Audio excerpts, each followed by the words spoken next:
Welcome, friends. This video we will be talking about the history of the Geneva Conventions on the Law of Sea 1958. What were the what is the background of having these conventions on law of sea? The first UN clause. These conventions come under the first UN clause, right? So there were three UN clause. UN clause 1, 2 and 3. Under the UN clause 1, these are the conventions of the 1958 as we had talked in the last video. The first conventions under the UN Clause 1 are mainly the Convention on the Continental Shelf, the Convention on the Territorial Sea and the Contiguous Zone, which came into force in 64, right? The Continental Shelf came into force in again 64. The Convention on High Seas came into force in 62. Convention on Fishing and Conservation of Living Resources of the High Seas came into force in 66. So these coming into force is not the same as the year 1958. Please don't get confused that these are the conventions of 1958. Then what are these years? These years are the years in which they were actually implemented. They were drafted and signed by the signatory parties in 58, right? The actual members that were present during the drafting, during the making of these conventions in 1958. But later on, some ratifications come into picture. The parties that had signed on those conventions need to see and implement it according to its own grand norms in the constitution and the other laws in relation to what these conventions are being talking about, right? So for example, these are all sea related conventions. So they are sea related laws. They have to see that the laws, if we are signing these conventions, then we become a party and we have to comply with these conventions. Are our laws, domestic municipal laws, in consonance with these conventions or not? And if not, then we are to bring our municipal law in consonance with these conventions. So that is what ratification, one part of ratification is mainly. So this ratified, post being ratified, then they enter into force, and these are the years and the dates on which these enter into force, right?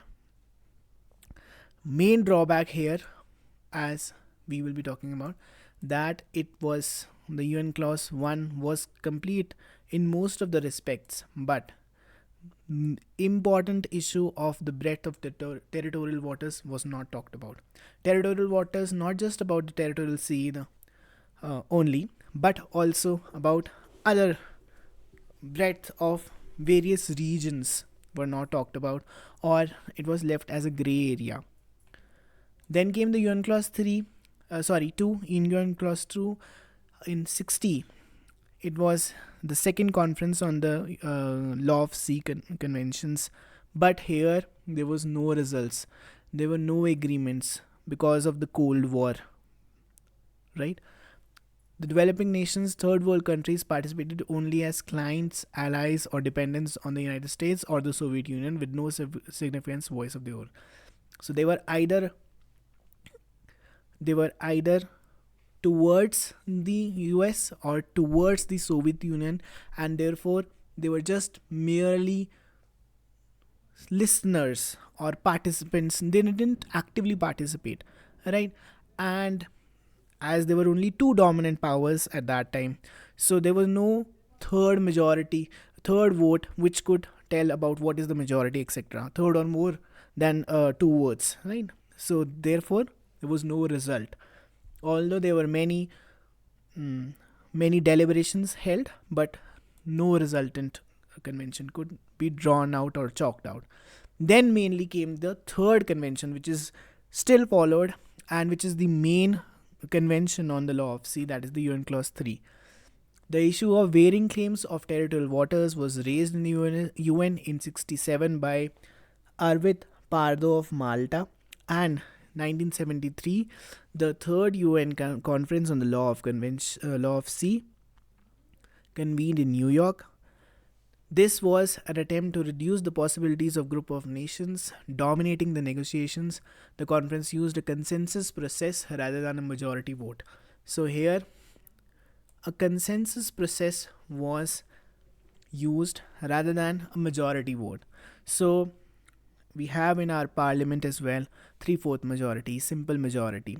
The major persons voting in favor of that particular process on that particular law, then that particular law will come into picture, irrespective of what the minority opinion is, etc. etc. This leads in especially international law, this leads a area for in which the minority nations may not adhere to the international law or the international convention. Why? Because it has no teeth, right? It is very soft law. You may or may not adhere, even if you are signatory, even if the agreements are binding on you, but still you may not adhere because there is no mechanism for any other country to make you adhere to it, right? Because every country is a sovereign, right? So here, first time they said in this law of sea conventions, first time they said, let's not vote with majority consent, majority voting, etc., etc., but let's vote with a consensus process, in which if a party is not in agreement to one particular point of issue, right?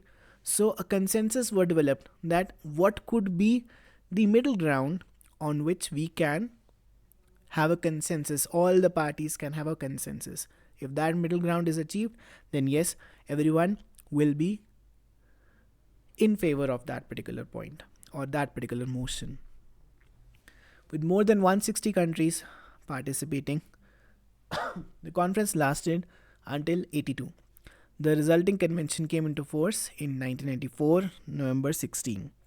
1 year after the 60th state, Guyana ratified the treaty. So the last ratification was of Guyana, and then it came into picture.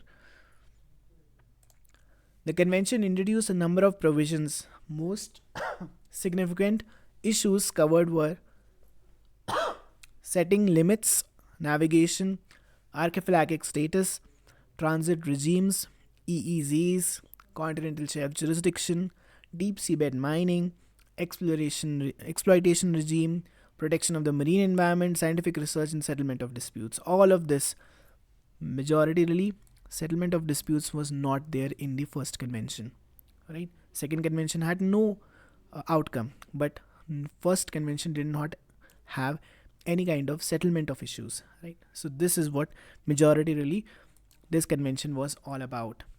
And also it introduced a new zone, that is the EEZ. Earlier there was no EEZ, right? Then deep seabed mining, as at that time it was a very lucrative practice, or lucrative in the sense that it had unexplored waters and unexplored capital gain from this deep seabed mining. So again, new technologies had developed by that time, and therefore this was also included in this convention.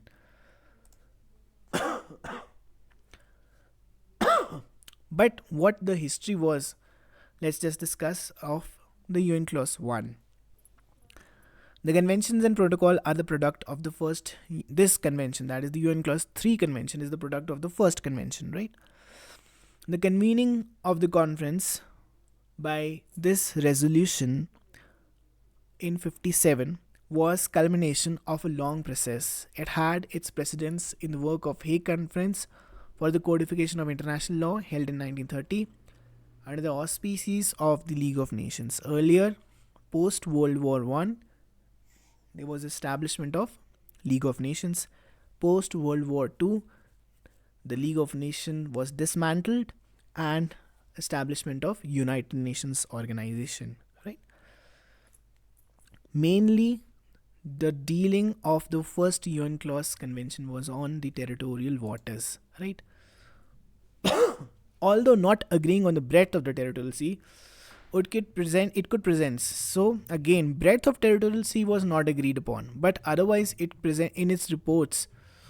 It drafted 13 articles. Earliest report drafted 13 articles setting out a measure of the agreement on many aspects of this subject. These articles would become the basis of further work, which will later on lead to UNCLOS 2 and 3. In the framework of the United Nations, the International Law Commission indicated since the beginning of its work in 1949 the regime of high seas and of the territorial sea among the topics ripe for codifications. This recommendations, for example, in India we have the Law Commission of India, right? But internationally we have the International Law Commission. The International Law Commission recommended that now is the correct time for codifying the territorial sea and the high sea laws, or the law of the sea.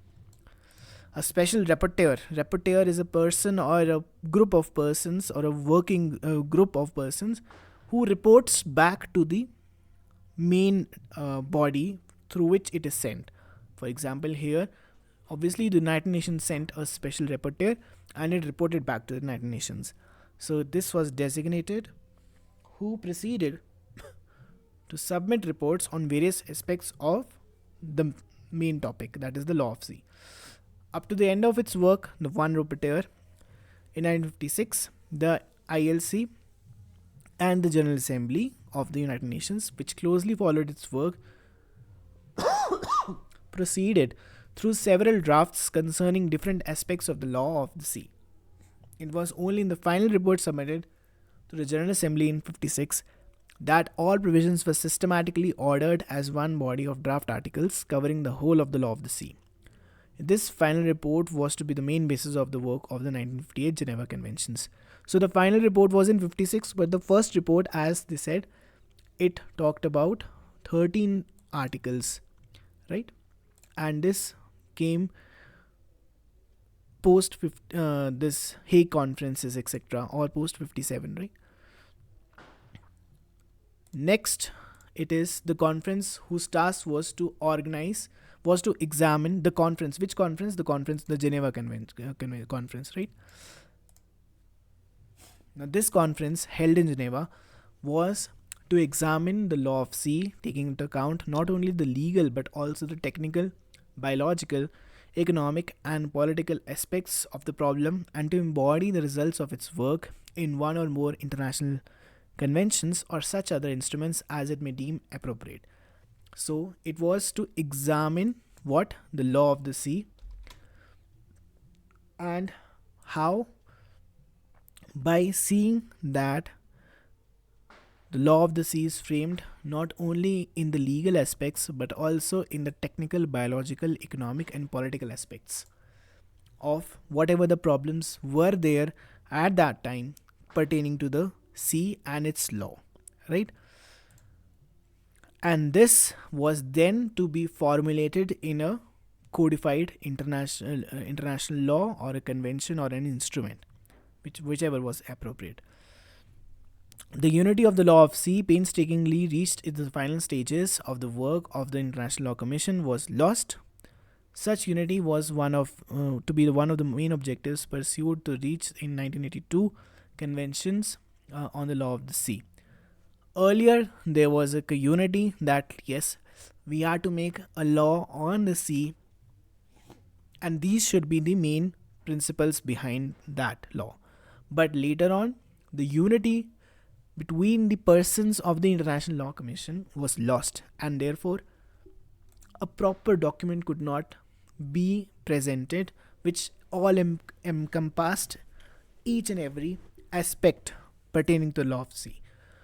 The adoption of 4 conventions and a protocol in lieu of one all-encompassing convention may be seen. So earlier it was an all-encompassing one convention, but later on 4 conventions, and later on an optional protocol or a protocol was adopted. This was a device to attract the acceptance by broad number of states, because now we have divided these. There's no one law of the sea convention at 1958 time, But there were 4 conventions. Now each party had their option to choose either of the 4, all 4, 3, 2, 1, or only the protocol, etc. etc. So there were options given to the parties so that more and more parties could become a part of this convention so that the law of the sea could be regulated. In this way, they avoided very radical reservations, because otherwise a whole convention could allow for reservations, or could allow for certain participants to not to participate or not to sign that treaty or not to become a part of the treaty, and therefore its veracity or its strength could lose, or the decision by certain states not to accept an all-encompassing convention because of the opposition to one or more of its main component parts, right? So certain states did not were not in the favor of an all-encompassing convention because certain particular portions, articles, etc., were not in their favor as to them. The fact that the Convention on Fishing and Conservation of Living Resources of the High Seas and the optional protocol of the signature concerning the compulsory settlement of dispute. The optional protocol was mainly relating to the settlement of disputes. The conventions did not have this mechanism, and therefore optional protocol was introduced. Have attracted a number of ratifications and accessions. Ratification, to ratify, that is to seek the permission of the nationals and of the country and of the law of that municipal law of the country. Accession is to accede to it. Whatever is written, we accept it as is. Substantially lower than the other conventions indicates that this convention and protocol were seen as controversial by states that consider the other conventions acceptable. Right? So this adoption of the mainly of the Living Resources Convention, Conservation of Living Resources Convention, and the Dispute Settlement Protocol, this was having lesser accessions or ratifications than as compared to the other 3. Why? Because this limited the powers of certain nations as to them, as to their mindset. Again, significant absences in the groups of states having ratified the Convention on Territorial Sea and the Contiguous Zone indicate specific difficulties, for instance, as regard to innocent passage through straits or the regime of Continental Shelf. Because there were problems in the law that was laid down with regard to straits, with regard to innocent passage, many did not accede or ratify the Convention on Territorial Sea and Contiguous Zone. Right? Attended by 86 parties, the first convention, the conference organized itself in 5 main committees and a plenary, and followed rules of procedure similar to those of the United Nations General Assembly. So same procedural rules were followed by the as is in the UNGA, so that while provisions could be adopted in one of the committees by simple majority, the 2/3 majorities was required when the provision reached the plenary. This procedure rule made it impossible to agree on the breadth of the territorial sea, because most of the countries, what was happening was, the breadth of the territorial sea, just for reference, was being measured. The territorial sea, that is the first area of sea that is next or very next to the coastline, was being measured through cannon shot rules. What are cannon shot rules? Cannon shot rules are the rule by which you measure the area by the distance your cannon shot or the ball of the cannon can travel. You shoot a cannonball, it goes whatever distance, that is the distance which was said to be the territorial sea. Certain countries, most of the countries, had 3 miles of cannon shot distance. So cannonball can launch to 3 miles, not nautical miles, but 3 miles. But artillery advancement, which led to maybe 9 miles, 6 miles, 12 miles maybe, of the cannon shot.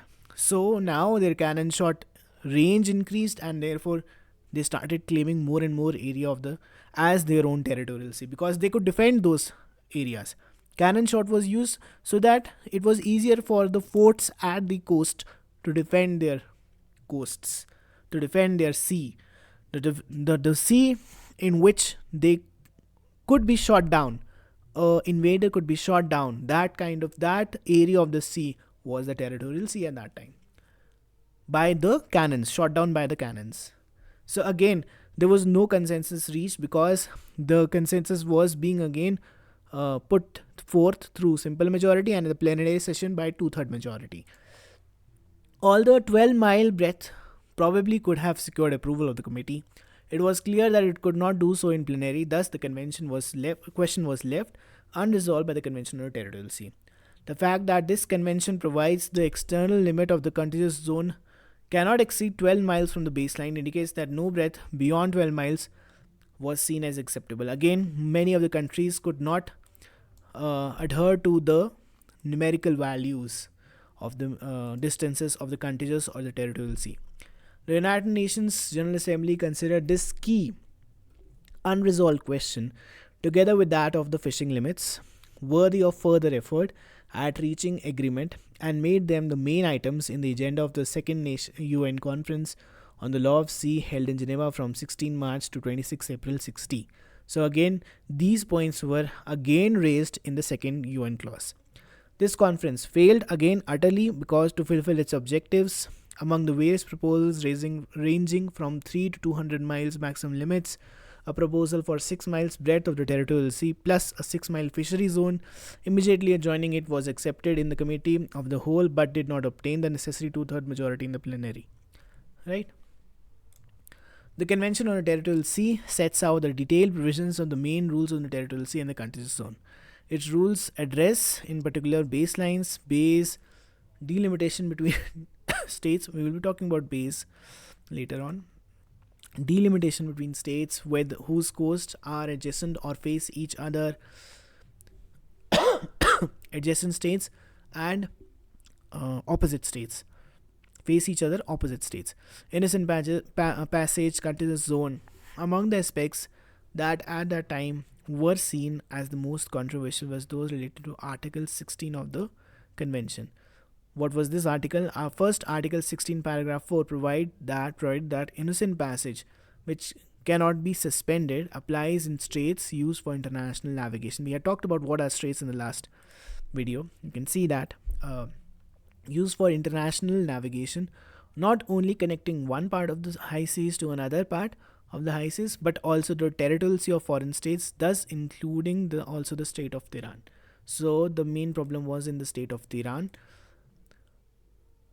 Now in the UN Clause 3, it is from exclusive economic zone of one state to high seas, exclusive economic zone of one state to exclusive economic zone of another state, high seas to exclusive economic zone of one state.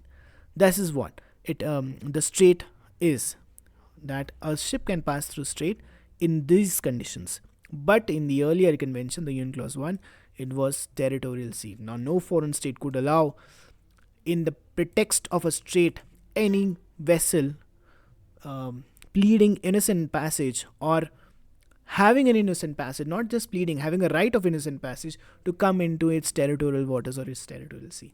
Main point of attraction here or descent was the Strait of Tehran. Second, in Article 16, no distinction is made regarding innocent passage of warships, hence the provision is generally couched for all ships.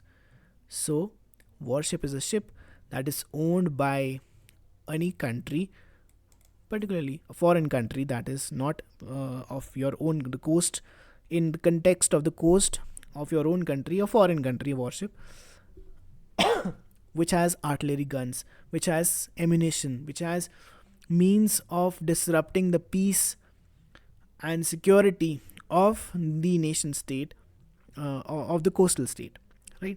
So here there was no particular provision that was given as an exception of innocent passage in this particular. So if a commercial ship is is obtaining or is using innocent passage rights, same is the right of a warship to use that innocent passage rights. Now, this was not again agreed by any country, because here it was territorial sea. If it was exclusive if the concept of exclusive economic zone could have had emerged at that time, maybe certain countries would have agreed to it, as is in the UNCLOS 3. But territorial sea, this was not allowed. This outcome resulted from the fact that the states in favor requiring the coastal states' consent did not vote alongside those who favored prior notification. The convention the Convention on the High Seas defines high seas. Now come to Convention on the High Seas. What is the history of that? It defines high seas as all part of the sea not included in the territorial sea and internal waters. Internal waters are the waters before landward side to the baseline. Territorial sea is obviously seaward side, the adjacent, the very next waters to the coast. It deals specifically with the freedoms of the high seas, the right of the state to have ships flying its flag under its conditions fixed by it. Flying its flag, that is, bearing the flag of the country of whom the ship is. Stating the controversial requirement of the existence of genuine link between the flag that the ship is hoisting and the ship. There should be a genuine link, but this was again controversial. The rights and obligations of the flag state. Flag state is the state of whose the ship is flying the flag of. Piracy, the right of visit, hot pursuit, laying of submarine cables and pipelines. That time the technology had started emerging. Submarine cables is not the cables of a submarine, but a submarine cables are the under the sea cables, right? Submarine, below marine is below water. It also contains two early and pioneering provisions on pollution by discharge of oil and of radioactive wastes. The Convention on Fishing and Conservation of Living Resources of the High Seas sets out principles on mechanisms for rational management of fisheries in the high seas. Specifically in the high seas. Fisheries in the high seas. Rational management, right? No overexploitation. It insists in cooperation between states engaged in the same fisheries. It recognizes the special interest of the coastal state when the fisheries are in high seas adjacent to its territorial sea, and provides for compulsory settlement of disputes concerning all the key rules. Some of the provisions are similar to those that were to be adopted in 1995 UN Nations Fish Stock Agreement, but again not adopted. This is another agreement. So any kind of rights of special interest of the coastal state when fisheries are at the high seas adjacent to its coastal sea, territorial sea, right? So this is a coastal state, for example, this is a coastal state.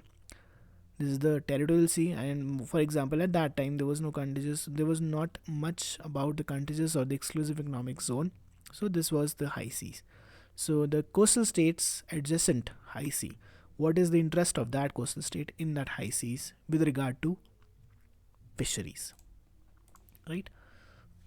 This is what was talked in this. At the time, Convention on Fishing and Conservation of the Living Resources of the High Seas was very controversial, as is evidence from the low number of ratification and accessions, right? Because it is evidence from low number of ratification, therefore it is controversial. On one hand, many states were keen on developing exclusive fishery rights beyond the territorial sea. A regime for fisheries on the high seas beyond the external limit of the territorial sea was not satisfactory. On the other hand, the central role given to the compulsory settlement of disputes was something that states were not ready at that time. So compulsory settlement of disputes, as stated earlier, compulsory settlement of the dispute was by the agreement between the parties. So many of the countries had enemy-like countries, and they didn't want to settle the dispute by agreements, etc. They want to fight, right? Wanted to fight it in a court. So this was not agreed again, and what was not agreed was that A regime for fisheries on the high seas beyond the external limit of the territorial sea was not satisfactory, because certain coastal states would have the right in the high seas of doing fisheries, but landlocked states, or the states not in that particular high seas where most of the fish is, or it is fish rich, marine rich in resources, that was not allowed for other non-coastal states. The Convention on the Continuous Zone sets out rules on the notion, limits, and regime of continental shelf. The basic concept of the sovereign right of the coastal state as regards to resources of an area of the seabed beyond external limit of the territorial sea had emerged in a state practice only since 45. It has been seen, it has been rightly said that the convention crystallizes the relatively quick process of formation of a customary rule, which also introduced the notion that the rights of the coastal state over the shelf do not require occupation or excess proclamation. So the rights do not require express proclamation, but as being a customary rule, these rights automatically crystallize. These rights automatically crystallize. Crystallize means these are automatically given or automatically laid down as a as is written law. Same is the value of the customary law. It is automatically crystallized. The provision of the external limit based on 200 meters isobath. Isobath is the imaginary line or a line on the map or a chart that connects all points having the same depth below the water surface. So imagine that this is a water surface and this is all water. Imagine, let me draw us. Where is shape? Yes. Let me draw this. That imagine that this is all water, and let me make it blue so that you can see that this is water. So imagine that this is water, right? And under this water, now we are seeing it from top down, right? Top down view. So let me just write here. This is a top down view. In this top down view, we are seeing that this water is having certain contours. So let me draw these contours. For example, this has these contours, right? So under this water, let me draw contour map exactly, right? For example, we have seen in geography contour mapping, right? So let me draw this. For example, shape fill off, no fill. So this is the contour, for example. So this is for example and then again let me draw this shape fill off, no fill. So this is, for example,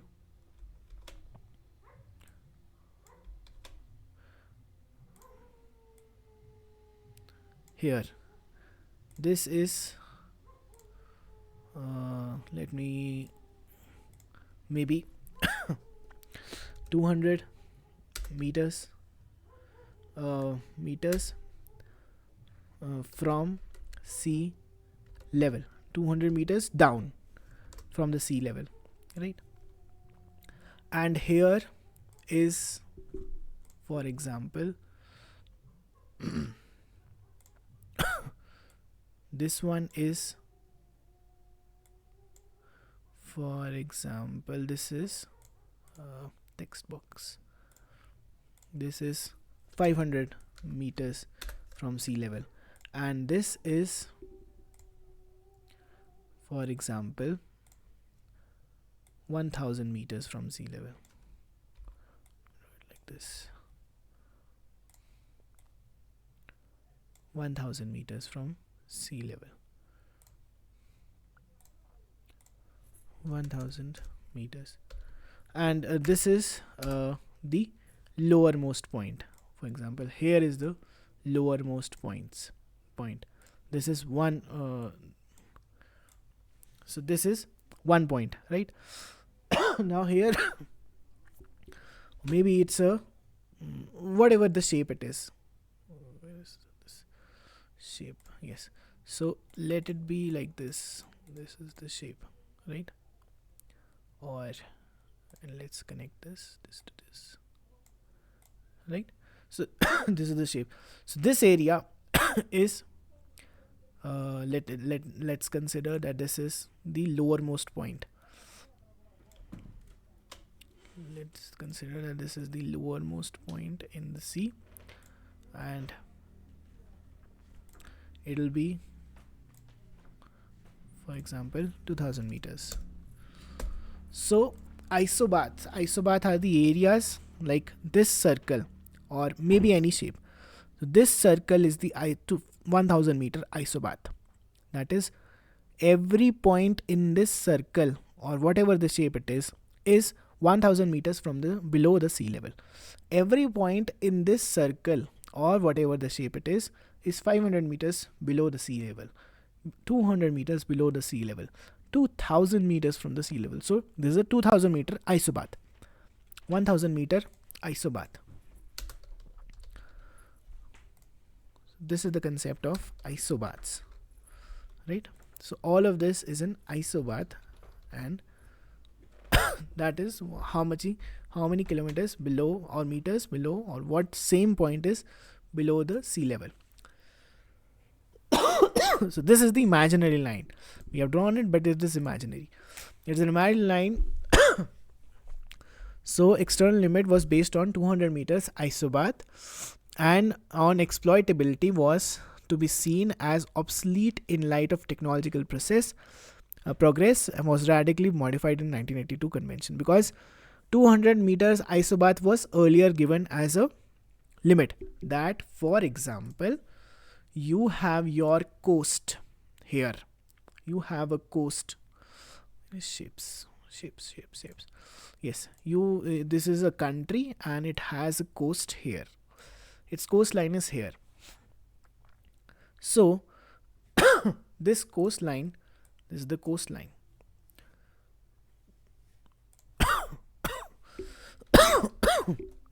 Coastline, right? So this coastline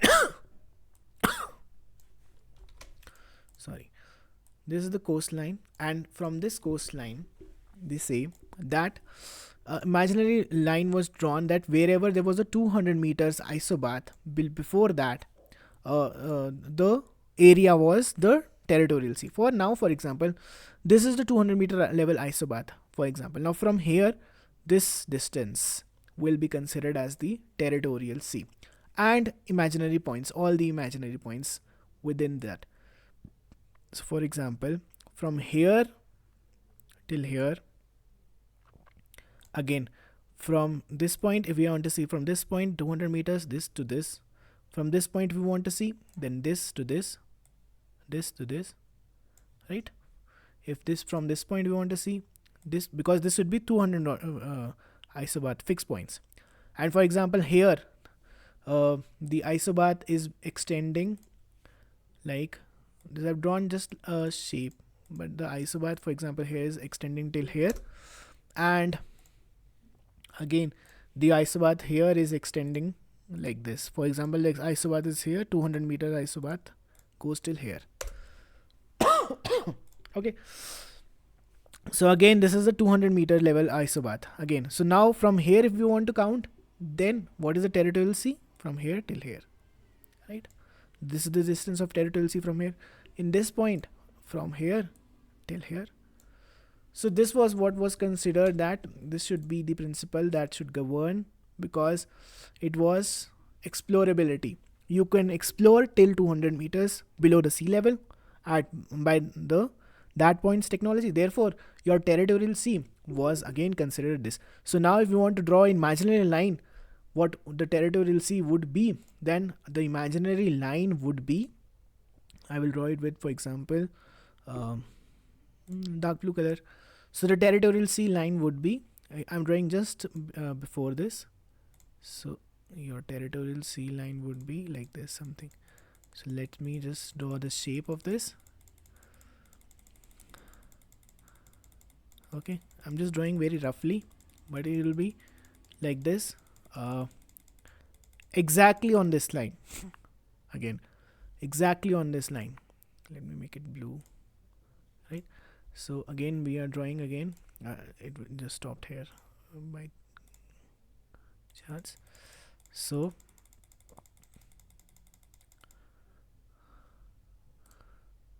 this would be the territorial sea imaginary line. This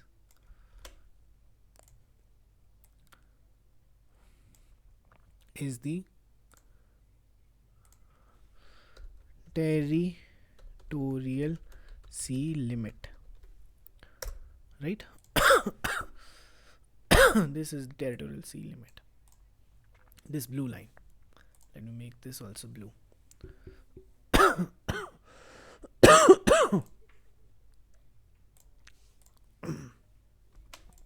So this is a territorial sea limit. Obviously this is this orange line, but just as a reference I've drawn this. This is the territorial sea limit from this coastline. Distances, imaginary lines, distances from here to here. Again, right? So it was based on this. But in 82 convention, because technology had developed, therefore now 200 meter isobath limit was again obsolete, made obsolete automatically. The rule on delimitation based on the equidences plus special circumstances concept was clearly indicated by the International Court of Justice, not corresponding to customary law in North Sea Continental Shelf judgment. We will be reading that in detail later. The optional protocol again talked about what? The settlement of compulsory settlement of dispute or dispute settlement mechanisms, to which only state parties to at least one of the Geneva Convention can become a party. So if a party is member, if a state is party to at least one of the convention, only then it can become a member of the optional protocol. You cannot automatically become a member of the, you cannot just become a member of the optional protocol, because you're not being a member of the basic norms or the basic law of the sea. How will you dispute anything? For example, a country has a judiciary, but there is no law. So what will that judiciary interpret? Nothing. Similarly, there used to be a law, and that law is any of the convention or all the convention of the Geneva Conventions. Right? It provides for compulsory jurisdiction of the International Court of Justice, that is the dispute settlement body for all disputes concerning the interpretation or application of the convention, unless the parties to dispute agree to arbitration or conciliation. So except if the parties agree to conciliation or arbitration, otherwise every matter will go to the International Court of Justice.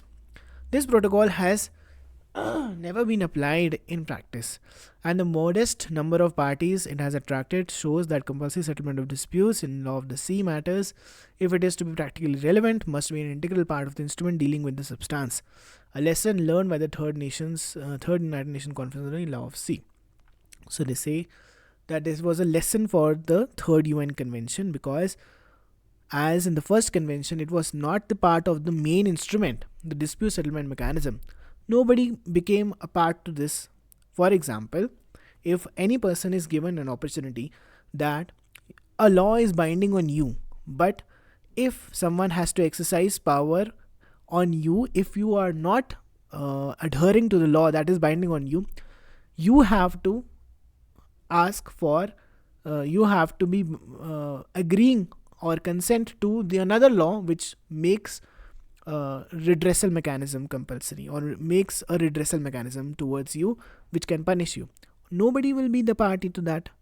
They will be the party to the law, but they won't be a party to the redressal mechanism. Why would anyone want to be punished? Even if they do any kind of wrong to the law that they have made. That becomes a toothless law.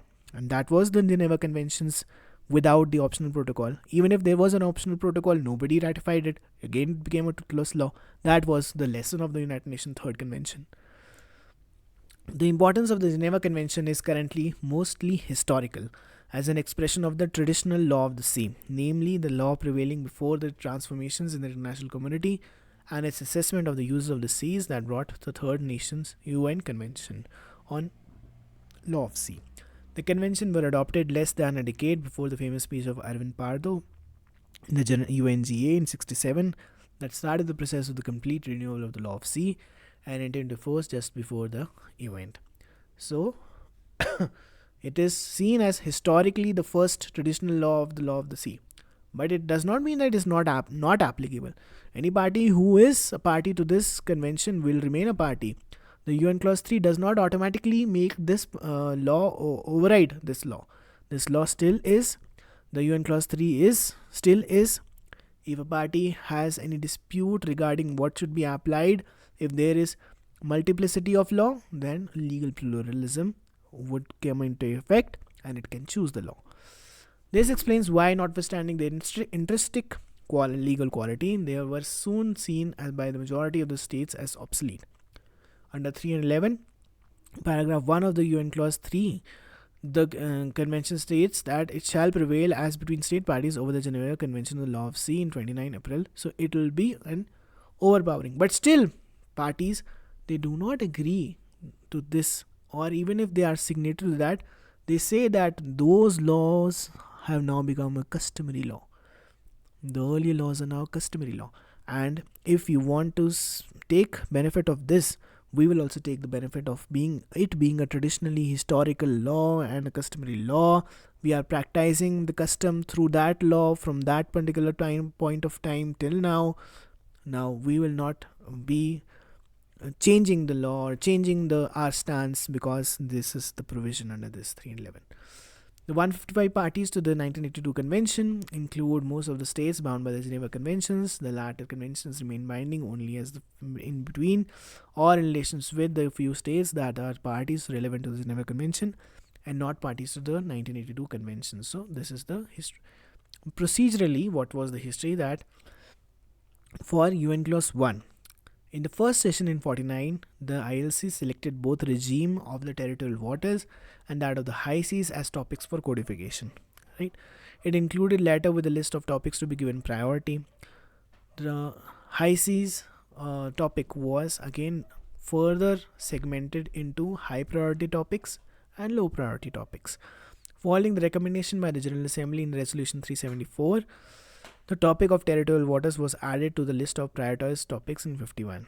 The mandate of Mr. Francois, appointed special rapporteur for the topic of high seas in 49, was extended to include the topic of territorial sea. First, territorial sea was not the priority topic, but again in 51 it became a priority topic.